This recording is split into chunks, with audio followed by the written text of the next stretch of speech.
كل سنة وانتم طيبين ورمضان كريم يعود علينا وعليكم الأيام بخير.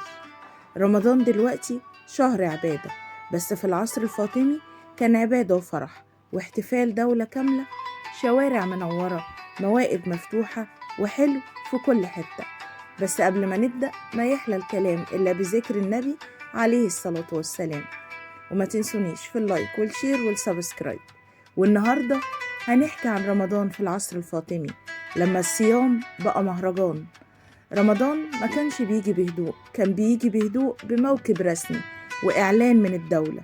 الفوانيس تنور والأسواق تتحضر والناس تستنى الشهر كأنه عيد طويل.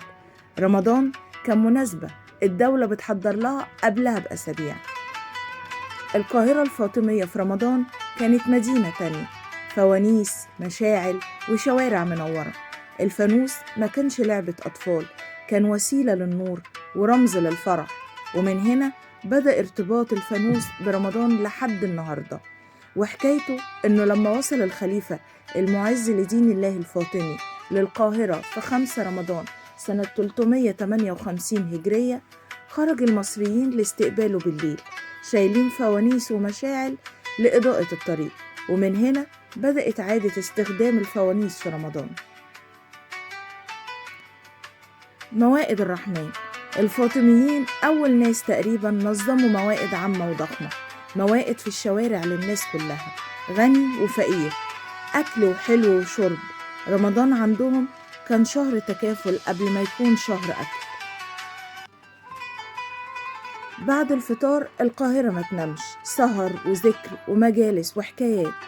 المساجد عمرانة والأسواق شغالة وريحة الحلو مالية المكان.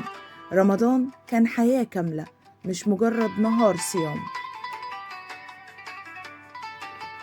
رمضان كمان كان شهر سياسة، الخليفة كان يظهر يوزع العطايا ويقرب من الناس.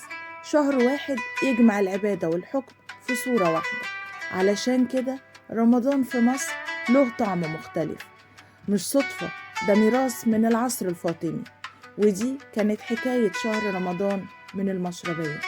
اكتبولي في التعليقات ايه اكتر حاجة بتحبوها في رمضان وحكايتها معاكم. ومن ورا المشربية التاريخ بيحكي حكاية. ورمضان كريم، وما تنسونيش في اللايك والشير والسبسكرايب، وكل سنة وانتم طيبين.